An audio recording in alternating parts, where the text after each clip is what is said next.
So, yes, I liked it. Yes, I don't want to get in trouble with any Twilight fans. So yes, it was one of the best movies I've ever seen. Yes. How'd you get started? How'd you get started? So, youngest of three boys, money was very tight, and my like in the 80s, like a lot of families were just like kind of living paycheck to paycheck. And I realized that the only thing that made my parents laugh was Johnny Carson. He's a big talk show host at the time. And I thought, as a 6-year-old, I was like, if I can be like Johnny and make my parents laugh, then they won't be so sad all the time. You know? Yeah. And it's literally just came from there. And then I started watching X-Men, the animated series in early 90s. Yeah. And I definitely have some questions about that for sure. yeah, but that was the show that made me be like, I want to do that. I want to not only work in the Marvel universe, but I also want to be a voice actor. And I didn't know what that meant at the time, but I was like, I would love to do that. And it just kind of snowballed from there, yeah. Just for frame of reference, for my point of view of things, like, I mean, I don't know if anybody here is familiar with the original X-Men cartoon. A foundation show would air when I would have like church school on Saturday mornings, and my best friend and I would have to record it. And immediately, as soon as we got back from church school, it was X-Men time. Like, it was the Tick and X-Men. Oh, the Tick. Yes. Yeah. Oh, the Tick was so good. Spoon. Yeah. Not in the face. Not in the face. I love the Tick. Yeah. How about you, Jason? How'd you get started? Wow, so it's hard to know where to start. When I was like 8 or 9, my grandmother bought me, like, she thought this would be a fun idea for a boy's birthday present. Are you ready? One of those, like, Radio Shack little dictation tape recorders where you put the tape in and, you know, and she didn't give me a mic or anything, but it had a little mic slot on it. And so I just would, like, carry this thing around.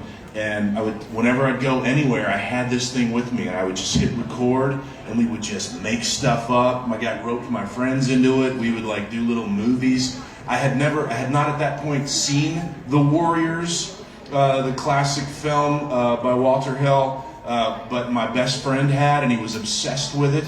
And so we did. I've still got it somewhere on tape, like this whole like, you know, 2 8-year-old, 9-year-old kid recreation of The Warriors. Like that's the kind of stuff we did, just goofing off while we were playing. And I, you know, that's kind of, as I got a little older and I started watching a lot of television and movies, and I would stay up late. I just was kind of inspired. I watched a lot of, like, I was the weird nerd kid that would stay up late on, like, I think it was Friday nights and watch SCTV. You know, John Candy, Rick Moranis, all those guys. And I don't know, I grokked it. I was like, that's cool. And I didn't know how to put all of that interest to use. The idea of being an actor did not cross my mind at all until I got to high school. And I ended up at kind of a large suburban high school that had like an excellent theater department. So my graduated class from that school had Jim Parsons, who you may have heard of, and Charlie Pollock, a guy you may have heard of because he's a big kind of New York Broadway guy. Anyway, we just produced a lot of actors, and I'm watching them, and I'm kind of starting to do plays myself, and really I just that was kind of it for me. I was like, I think I want to kind of do this. So over the next few years, I just started eking out what was then kind of a theater career, and then I got kind of recruited to do anime and to go with an agency and start to do like local commercials and stuff and industrial films, and that's kind of how it started. That's kind of the genesis of all that. So. I can sympathize with that. Somewhere in this world, there is a video, not even video cassette, an audio cassette.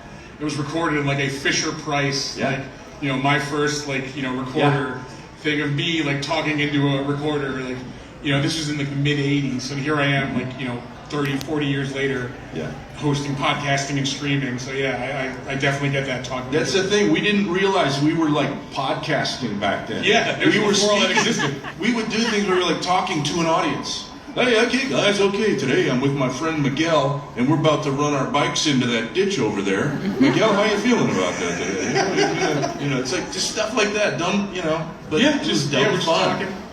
I thought everybody had a tape recorder that they played with, you know? Before I get started and start hogging up all the time, I'm going to just throw it to you guys first. Do we have any audience questions? Before actually, right in the back, all the way over there. So this kind of goes out to all three of you. If the Platinum were to happen, would you follow your characters or would you have different? Oh, I'm sorry. Would you follow your character, or I'm sorry, I missed the second part. Or would you like do it different? If the actual zombie apocalypse. Oh, Yeah. Do things similarly to our characters.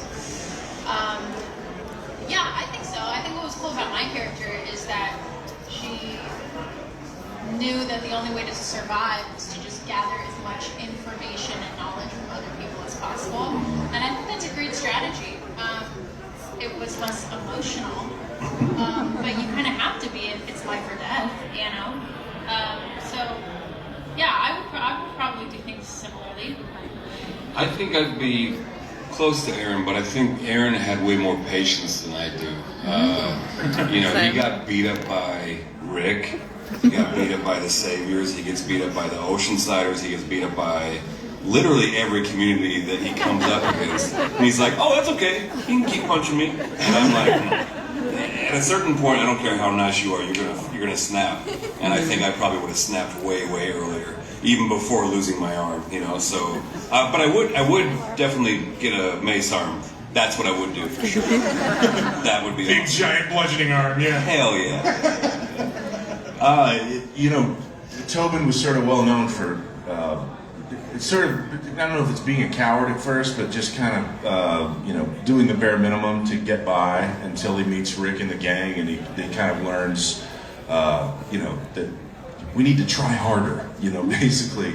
And so I don't know. Yeah, I think he has a line early on in the first episode or second episode where he talks about, you know, doing what's best for his family, caring about the family. So there's this idea that, and I'm a guy that has kids, so like that definitely resonates with me. When there is some existential threat, your immediate thought is like, what about the kids? How do we, you know, what do we need to do? And that's very galvanizing. Like that kind of, it almost dictates how you're going to react and plan. So, but yeah, I think, you know, the idea of Tobin is this kind of, you know, good sort of loyal soldier, you know, part of the community and doing what he can. I've always thought of Tobin as kind of an everyman, so I think that, you know, I think a lot of us can kind of identify with that. You know, we're going to fall in, hopefully, with a strong community of people that you trust. So. Jason, you had the full experience of being like killed off on the show. You had the big exit. Sure. Yeah. What was that like? Can you tell us a little bit about that? Was that like I mean, I imagine you're sad that your character's being killed off, but it's also kind of like heartwarming that everybody's kind of like rallying around you and Sure. wishing you well. Well, look, I never had any illusions about Tobin being like this long-lasting main character on the show. I mean, I knew what I was signing up for. I knew when I was cast, when I found out what the character was, and we were talking about a guy that maybe had 3 issues and then he's out. But there's one key scene that is actually portrayed, and it's one that you are in. It's when the tower falls, and Tobin should have died. That's where he dies in the comic. But Rosita saves Tobin. You may not even remember this. We're out in a field. You were like dragging me. I was like, Tobin was kind of. Oh my god, I don't. Yeah, there's a photo. Actually, the photo of the scene is on my banner. So just. Let me guess. We were in the humid Georgia weather, and I was doing something extremely physical, right? Yeah. I walked it out. No, so the idea that Tobin got a kind of a longer leash was very cool. I just think they saw maybe some chemistry between Tobin and Carol, and some interesting kind of dynamics with Rick and some of the other gang, and they, you know, that maybe the writers just got inspired and they just felt like, you know, creating some stuff that was cool.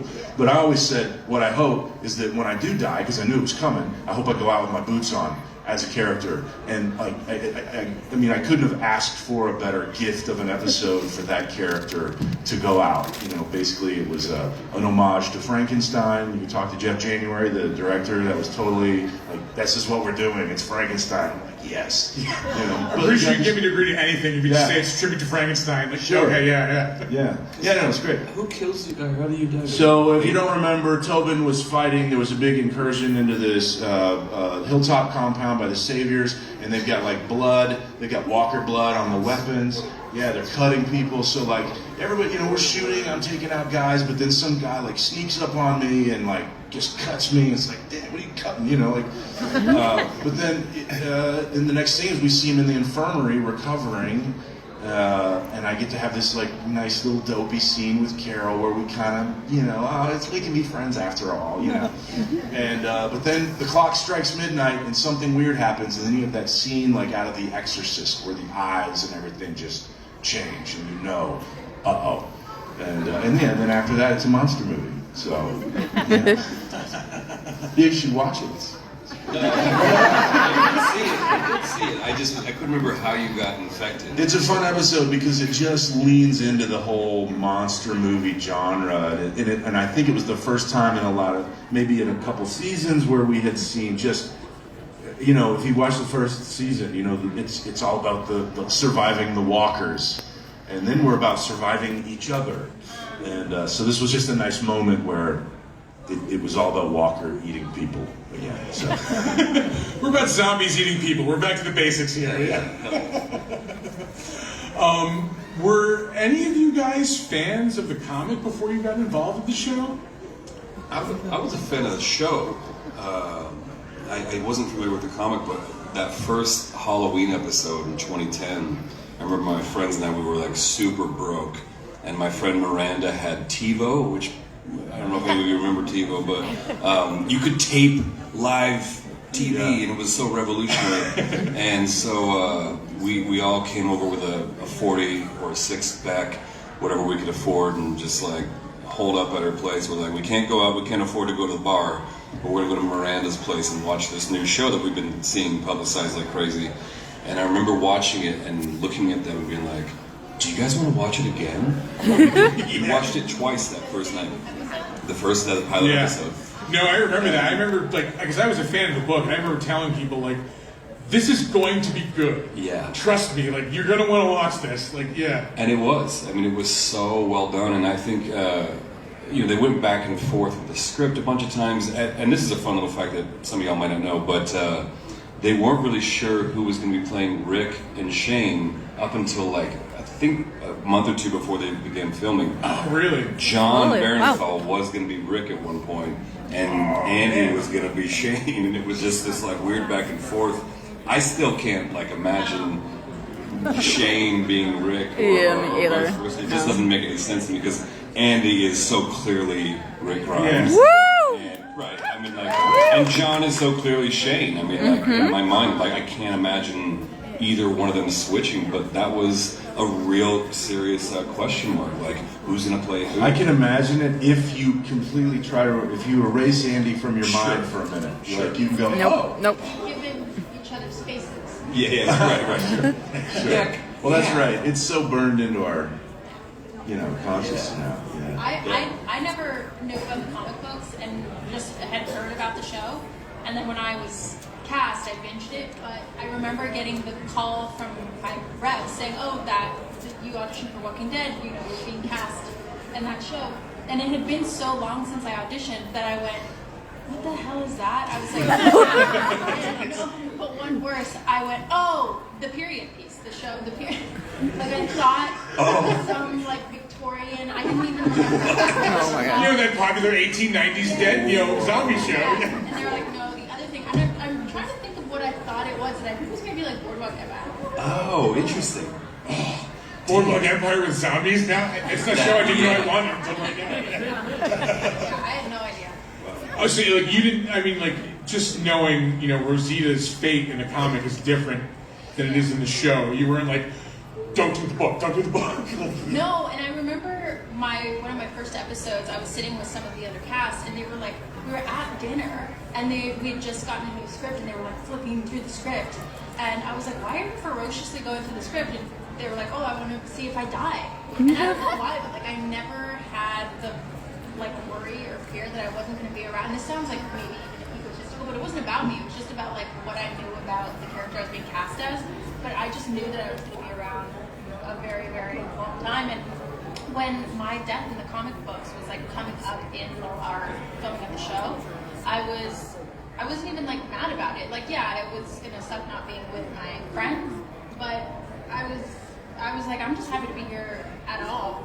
And this is like a personal thing, but I had bought a house in Atlanta where we were filming, and then I knew that my death was coming up, and everyone told me you're gonna die because it was the heads on the spikes with Alpha, and they were like, yeah, you're going, and I was like, great. So, Are you sure? Because I'm here. right, and so I sold my house. And Oh God. I sold the house in Midpark, and then I had sold it, I had closed, and I like walked up onto set one day, and Angela, our showrunner, was there, and I was like, hey, Angela. She goes, oh, hey, and kept walking, and then went, oh, shoot, you know what? Actually, remember you were going to die this year? We're not doing that. Good day. Oh God. And I was like, I was so happy to like know that I was still going to be part of the show, but I was fucking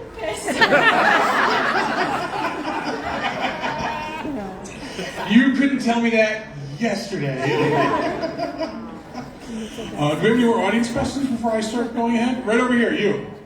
Yeah, you. Yell it out, because I can't hear you over here. Yeah, I can't hear it. Is it true that before season 7, every character got a death scene recorded for the Negan lineup? And if so, what were your respective scenes like?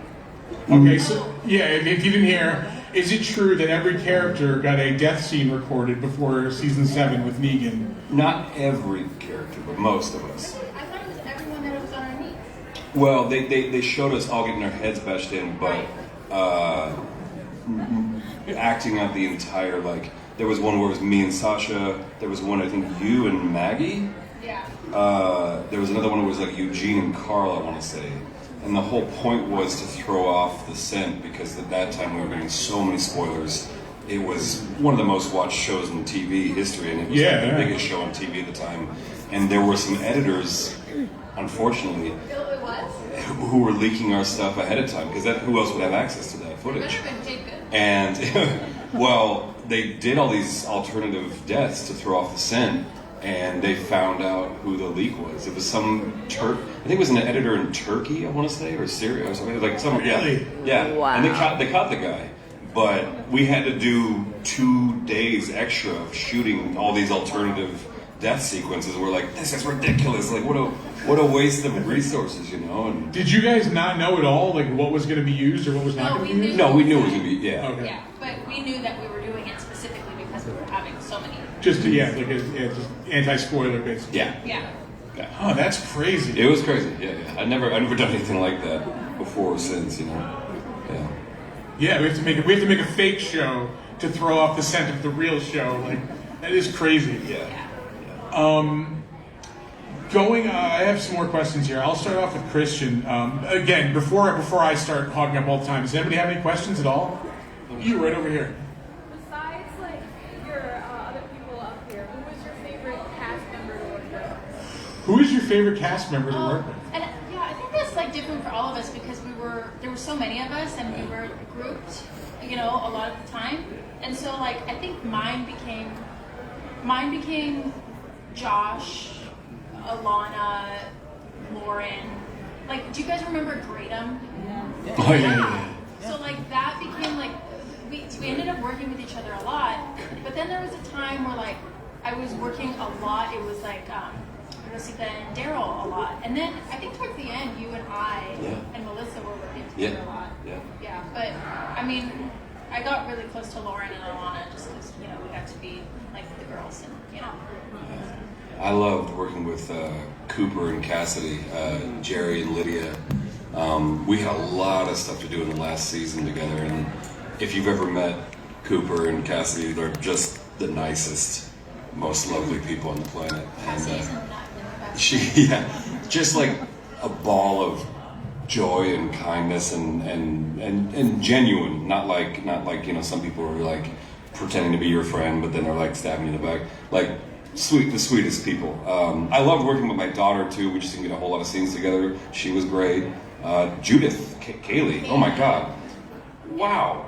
What an amazing actress. That she's 15 or 16 now, but she started when she was 10 or 11, and she was acting circles around most of us. I mean, she was incredible.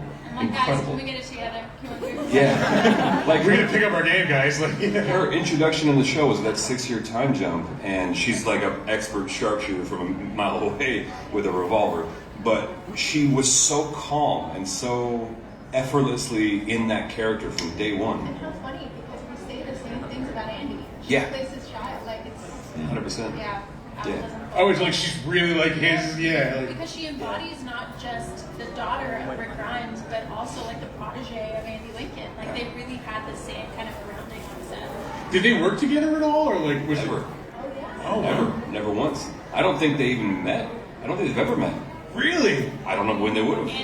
Andy wasn't able to come to the finale, and yeah, I don't think he was ever. Think about it. The last 2 years, I don't think he was ever on set really. Yeah. So, huh? Oh, was she? Oh, you're right. You're right. Yeah. What am I saying? I haven't seen that, but I heard that they We're reunited. telling on ourselves. Yeah. Well, I mean, we've seen every second of it all. Yeah. I don't have cable, so you know. I mean, who has cable nowadays? Yeah, I hung out with some really cool people. Obviously, these guys. I ended up spending a lot of time hanging with like Kendrick Green, Shanequa's husband, you might know, and he's just a cool dude. And we ended up having a lot of scenes together, and we even started joking together. Like they need to write an episode for us, man. Like they need to have like an episode where like Tobin and Kendrick Scott, yeah, they have to do a supply run somewhere, and they get stuck somewhere, and it's me and you, and we're like, yeah, they need to do I that. would have fought you guys because I was fighting so hard for a bottle episode. Yeah. Everyone got a bottle episode. Yeah. Did you get a bottle episode? Well, I Don't mean, even tell me. I don't want to. no, I don't. I mean, the COVID episode with me and Father Gabriel and the Russian roulette. That was probably the closest thing to a That's great. bottle episode. That's Josh did. Josh Michael did? did. What Josh? Well, Michael did for sure. But Do you guys know that? Do you guys know that phrase, bottle episode, in television? Yeah, your character's basically essentially in a bottle that they can't get out of. So, you know. classic example of this would be the Breaking Bad episode, The Fly, where Walter and Jesse are just stuck in the basement the whole time cooking. Yes. Yeah, that's So just. it's like an ensemble show focuses on one or two characters for an entire episode and nobody else. Yeah. And so we did that a lot on Walking Dead, but my favorite bottle episode, my favorite episode of the show, period, was The Grove. That was the Look at the Flowers episode. Baby. With Carol, Tyrese, and then the two girls. Oh my god. Lizzie and Yeah, look at the flowers, Lizzie. Oh my God, yes. So messed up, but such a good episode. Like that was the best, I thought. I wanted to ask you. I'm sure that every second of working in Georgia, like in the heat and humidity, was nothing but pleasure. Was there a moment that was just like almost your breaking point as far as that? oh, And then conversely, was there a moment that was the opposite of that? Like, okay, this is why I do this. I think those happened. I mean, for me, they happened before, which is like why you keep going back to Walking Dead, right? Because it's such a hard show. Anyone with like their mind together would say, "I'm done. I'm out. Like this is torture." But I think it was the fact that we all had such a good time with each other. Like we really did become like family. I wanted to go to work every single day, even though it was miserable. On paper, it's probably the worst show for me to work on ever. And I just wanted to go to work every single day. I didn't care how early it was. But I mean, we had people fall out, like ambulance called fall out. Oh, really? Me, I can only ambulance imagine. called. Oh yeah, ambulance was called for so many of us. But we enjoyed it and we cared about each other. If you've never spent time in the South, the heat there is completely different than the heat here. Like it is hot. Yeah. It's a heat and a humidity that makes you question God. It's just like, how? Why am I here? Why do I exist? Yeah, you're like, this is awful. The worst day I think I ever had was we consistently shot on average, I'd say 15 to 16 hours a day, usually. But the longest day I ever had on set was 23 hours straight. And there's something that happens when you've been up for that long, and our call time was like 4 a.m, and I didn't sleep much the night before. Your brain starts playing tricks on you, and you start seeing stuff. And I just remember looking at Greg, our director, and being like, you can't be getting anything good from us at this point. Like, right? Like, it's all garbage at this point. You should just call it. But the thing is, we only had 8 or 9 days to shoot every episode. So you shot until you got it done. That's the way it works. Like, it's a part of like the show. Like I think that's what makes it feel so real and so good is because we're struggling, we are falling out, we are not sleeping, and that's what our characters are going through. But yeah, it was brutal. There were I remember when we did the knees, the Glenn and Abraham death. It was, and because it's. The South is weird. It's so hot and then it gets so cold. And I remember it was like 30 degrees. Like our transpo team was turning on our cars, and it was an overnight shoot. So we shot from like 4 p.m. to 5 a.m. And when we were close to being done in the morning, transpo was turning on all of our cars to defrost them to get the ice off because it was so cold. And we're all in tank tops, and they're spraying us with water to make us look sweaty because we're supposed to be in Oh God, Yeah, I'm gonna like be 12 hours freezing. before it's like 80 degrees outside. Like, Yeah, and so we were on our knees, and our knees were bruised because we were on rocks. And I remember going, "This isn't legal. Like I'm just this can't be legal." And sure enough, it is. Yeah. we did sign up for it. But then if you get one of those scenes that I think, because when the writing is so lovely and it's a scene between maybe just 2 people, and it's just this moment in a show that seems like inconsequential because the show is so big, it's about action, but then they'll peel off and there'll be just like a nice scene, 2-person scene where there's a human connection made. Yeah. And as an actor, I mean, from an audience member, that gives you information and it helps you understand how to feel.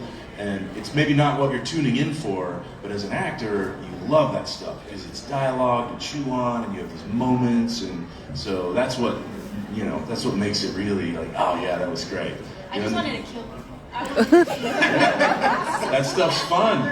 who do I get to murder today? One of my favorites was season 6, I want to say. You and I were on like a killing spree in Alexandria. It was when the Wolves came in. Oh, yeah. And you and I were just, they teamed us up for whatever reason. We were just killing people left and right. I felt really good about that. That was fun. I always loved the action stuff. Yeah. If I could do action stuff for the rest of my life, I would. We would have stunts, and I love our stunts team, but I was always, not when it was like super dangerous things, there's a limit, and you know when to defer to people that are better than you, but if it was just like hand-to-hand stuff, I'm like, nah, tap me in. Yeah. That's good stuff. Do we have any audience questions? Right over here, you. This is more aimed towards Christian with like you working on Selena, but did any of like the shows you worked on, like in The Walking Dead or in Selena, like make you feel like paranoid about like future events, like the That's a lot of zombie weight. apocalypse, Were you scared of becoming a pop singer and getting shot? But Hi, I Kelly. did, Selena, I did worry because she's such an icon, and she means so much to so many people. You There's got a lot of question, pressure Kelly? there. And so that was scary in a different reason, but it was also like the best thing to ever happen to me because I could never dream that I would play my idol. But it was fun doing both at the same time because there was an overlap. So I remember a few times I was flying back and forth from LA and from Mexico where we shot back to Atlanta to film Walking Dead. And a couple times I had red nail polish on and Denise had to go crush it. So I was like in the zombie apocalypse with like my Selena nails on. There's time for style in the zombie apocalypse. But I would forget, like I was so delirious. But I find I actually work better that way. If I'm not inundated with things to do, if I'm not overlapping, if I'm not stretching myself too far. Yeah. I wanted to ask you about playing Selena. What went into that? Did you reach out to like her family? Did you do any what kind of research did you do? Yeah, I mean, I felt like I had been doing the research my whole life because I was, I watched her since I was a kid. She died when I was like 5, I think. But obviously I went into like intense training, right? Like watching as many videos as possible, watching any videos or anything that production had that was not out that I could get my hands on. But I also, there was this like thing of respect, right? Like instinctively you go, great, I want to talk to the family. I want to dive into this as deep as I possibly can to give the most honest portrayal of this woman possible. But there's boundaries, right, that you don't want to overstep. And so there was no communication between me and her family before we started filming. And so for me, I was like, I feel a little bit blind, but like, I guess it doesn't really matter what they can tell me because ultimately it's going to be my version of this story, right? So I just tried to do the best that I could and not stress out about it. And then when we wrapped, I met them.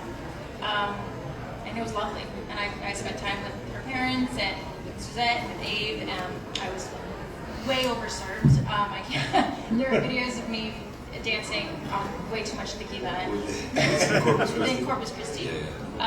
But yeah, we had a great time. That's got to be a huge relief, though, when you meet them. They're like, we absolutely love what you did. I know. Yeah. It was so nice. Yeah. It's familiar too, right? Because like my family is Mexican American, and so I'd seen their faces, so it didn't feel new. And you think you'd feel nervous, but I wasn't at all. It was just very familiar and comfortable. Yeah, no, I remember. I mean, like, I'm not Mexican. I'm Puerto Rican, but it was still like a huge event when she was killed. Yeah. And yeah, I mean, just the importance of that and like the kind of the weight of that, like kind of going into that. I imagine that was a lot to like deal with, like, going into it. It was, but it pushed me to do as good a job as I could. There was no room to slack. I have a question for Ross and Jason. You guys have not only on-screen acting, you have a lot of experience, with voice acting. Are there challenges that present themselves in voice acting that you just kind of wouldn't think of that you don't get with on-screen acting? I mean, I think the biggest thing is that when you're acting on camera, you have your face and your body to rely on. You can convey emotion or convey what you're trying to tell using your face and the expression. You don't have that luxury in voiceover. It's just you and the microphone, and you have to convey pain and sadness and loss or joy and glee, like all the different range of emotions just with your voice. So I kind of laugh when people, sometimes they'll be like, so are you an actor or a voice actor? I'm like, it's all the same thing. I'm an actor, it's all very unique and difficult in its own way. I personally love doing voiceover because when I walk into an audition, they're going to judge me based on everything, how tall they are, they're going to look at you and be like, is he the right look? Does he have the right eyes? And all this stuff. But with voiceover, you could be any number of different characters, as long as you change the voice to make it sound like it's a right fit. And I love that freedom, Yeah, just what Ross was saying. There's when it comes to animation, video games, there's a much wider range of character types that you can play.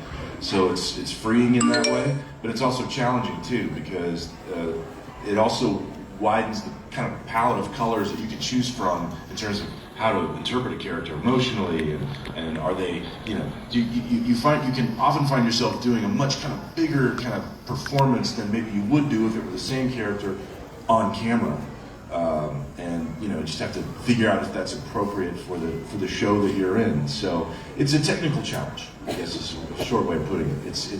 It's how to interpret this script in a way that is technically appropriate for the medium of animation or video games.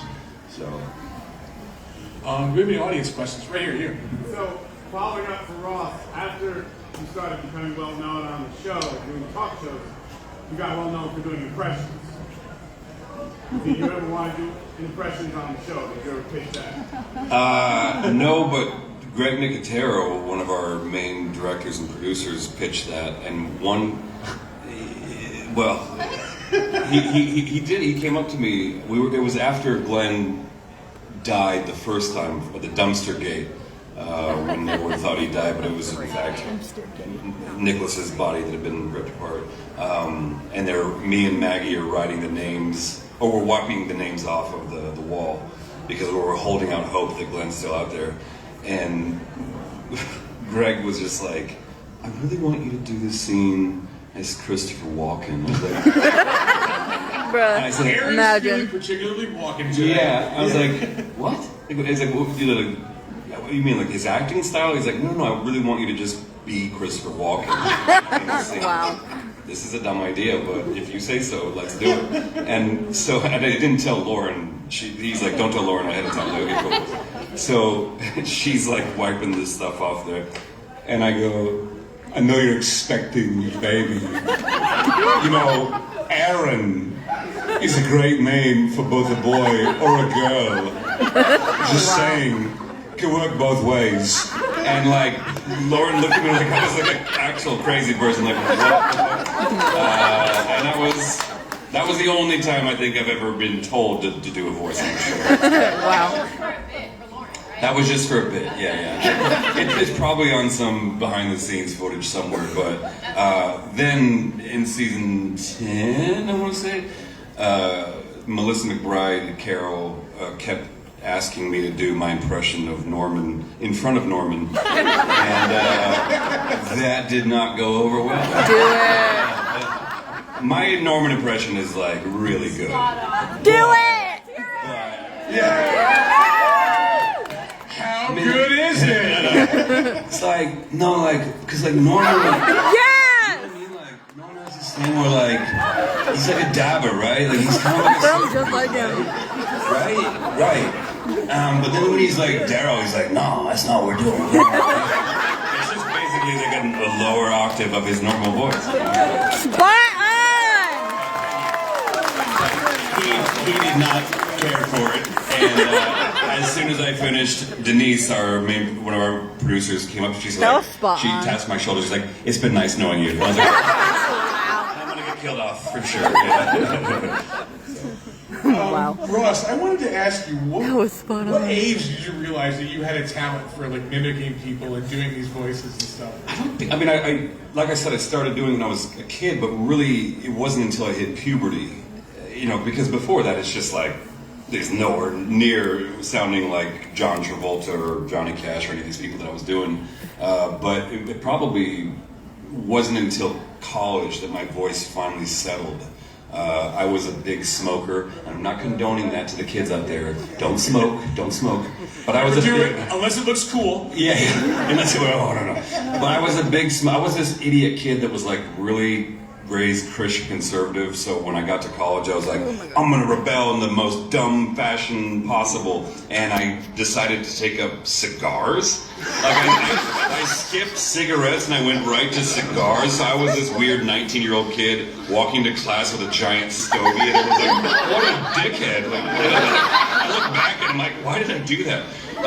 But my dad had this cool like camel hair jacket from the 70s, and I was just like, yeah, pretending to be way cooler than I was, and you know. Anyway, it did irreparable damage to my voice, but it did also deepen it really quick, and I feel like that was a big turning point for my impression career, or whatever you want to call it.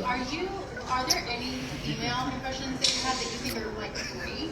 I do basically Catherine Hepburn, pretty good, but no, it's tough. I can't get the right octave right. You know, it's a different tone entirely. But I tried to do Melissa. Melissa kept asking me to do her, but I was like, I can't. I think I asked her. You did, but yeah. But I just can't. I'm sorry. Yeah. Do we have any audience? Oh, I could do Jennifer Coolidge. Makes you want to hot dog. Real bad. Everyone knows that line. Do we have any audience questions? Right there in the back, you. And you yell out loud so we can hear you. Yeah. Which weapons were the hardest for you guys to work with? Which weapons were the hardest for you guys to work with? What's your chiclet? What is it called? Not chiclet. What is it? I don't even know, and I am Mexican. But I speak Spanish because of colonization. Not all. So I don't know how to pronounce it. It was an Aztec weapon, right? Yeah, it's an Aztec weapon, and I wanted it because I was like, how cool that she would have a historical weapon from her where she's from. You know? What was it? Like the club with like teeth on it? Like Yeah. And I kept it. I have it in my closet. Nice. So don't bring it in my house. It's memorabilia and a home security system. Yeah. But I don't know. I think we all got like really accustomed to like our own weapons. I loved when we worked with guns. I don't know that there was a weapon that I did not like. Were there any that you guys just didn't want? I liked all mine. Well, that's discriminating against the weapons. I was just a gun guy. So, yeah, you get used to it after a while. Yeah. The only time it was tricky for me was when I lost my arm and I had the mace and I had to still use it for, like I had a AR-15, but I had to steady the gun with my mace arm, and it was just a really wonky, like, kind of goofy way to maneuver. But you know whose weapon I hated? And it wasn't that I didn't like using this weapon, but somebody else's weapon I hated was Denise. Her katana? Dude, the amount of times I was hit with that, she hits Lord. She's like not even paying attention. You ever take a katana to the head? It's not fun. Yeah, but just when it was like on her back, like she did not have like. And as somebody who is 6'3" and attends a lot of Comic-Cons, I've been hit with a lot of katanas, cosplay wings, like a lot of stuff Yeah, like it that. looked great, and she was great with it, but I hated when she had to wear it and just walk around indoors. Jason, I wanted to ask you, you have an incredible amount of voice acting work, a lot of Japanese animation. Has anybody ever just recognized you just from your voice? Has everybody just, I know that guy from this cartoon? Yeah, I don't know.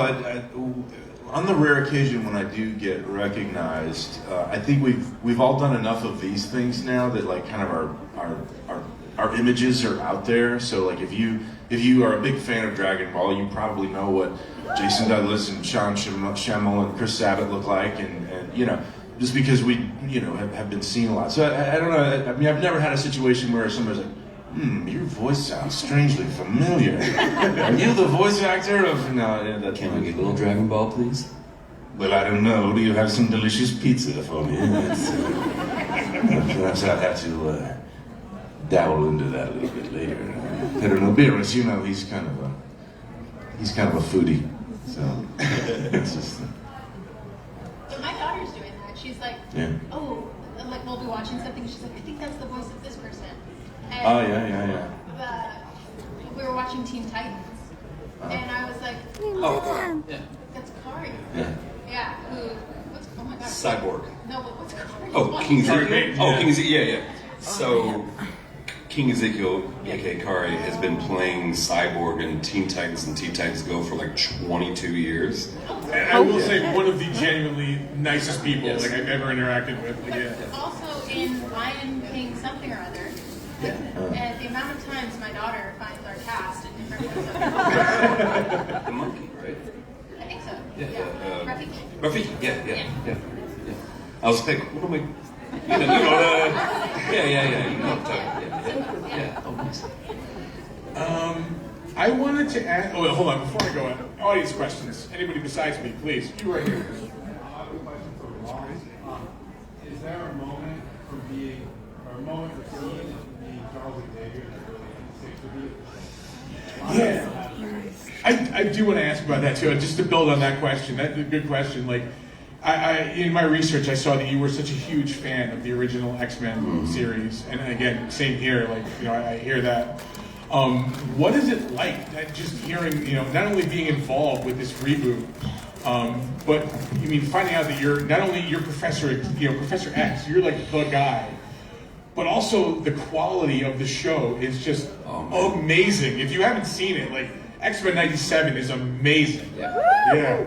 Big round of applause.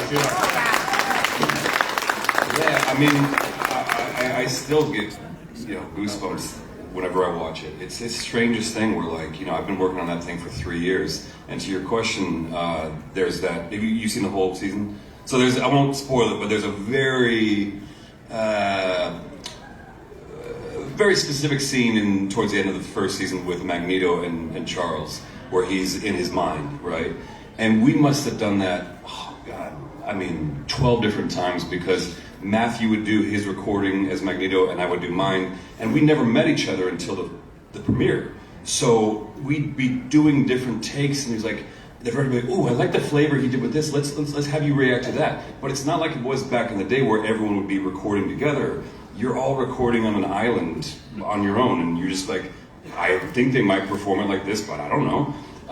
So we did that a bunch of times, and when you see this moment where he reaches Magnus, he's like, there's a familiarity with seeing yourself in other people. That's what we're trying to do here.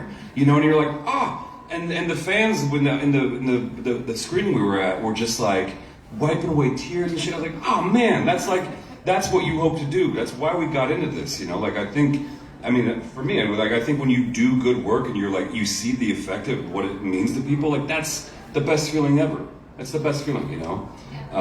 So yeah, that and when adamantium's being sucked out, ooh baby, good lord, that was rough. That was rough, yeah. I can't believe this, but the end of this panel snuck up on me. It's 3:00 right now. Oh, yeah. Okay, all right. We'll do one more audience question. If anybody has a question, then we're going to have to get out of here. So please, if anybody has a question, now is the time. You right here. Oh, yeah. Anybody have a favorite season? Favorite season? Yeah, 7 because it was all about me. It wasn't, but I had a lot to do. You were a lot in that. I was you and Spencer and yeah. But Sanika, she like all of our work together of the like finding out that Abraham is now with her, and then her trying to sacrifice herself to kill Negan, and then Saniqua's. That was one of my favorite scenes too, when Saniqua Sasha switches with me at the gate and says, "It's not your time. I've got this." Like, I just like working with people you love, who are like your close friends, and playing pretend and doing it like. Because your body doesn't know you're joking. Yeah. When you act, it doesn't. And so when you have like really traumatic scenes, like the death of Glenn or Michael, like our bodies all started to kind of like wig out on us because your body doesn't know you're kidding. So you experience these traumas and you experience these joys. And there's this kind of sounds maybe psychotic, but when you trick your body enough into thinking that you experience that thing, it's like, oh, rad. It's kind of like what you were just saying about affecting other people, but when you know you've affected yourself as well, that's cool. Yeah. I wasn't in this season, but season 4 was my favorite. That because it was all bottle episodes for the most part. Like, it's like Oprah, like you get an episode, you get an episode. Like, it was great to just focus on 2 or 3 characters because that's, I think, what the heart of the show is all about. Like your chosen family and how do you persevere in these insane situations. That's why season 4 for me was the best written, the best acted. I was bummed that I couldn't be a part of it, but that was genuinely my favorite season. Yeah. That was a good season. For me, favorite season to watch, probably season 1. Just love the cinematic quality of season 1. For me to act in, probably was season 6. I had a lot to do as Tobin, little love affair with Carol briefly, and just some other cool things. And then favorite episode probably was my last episode ever, which was in season 8. So. Yeah. Well, I big round of applause for everybody. This went by so quick. Thank you guys so much. This has been amazing. Big round of applause, everybody, for our guys. If you haven't been downstairs to see them yet, please go downstairs, say hello, get a picture, get an autograph. Do what you can.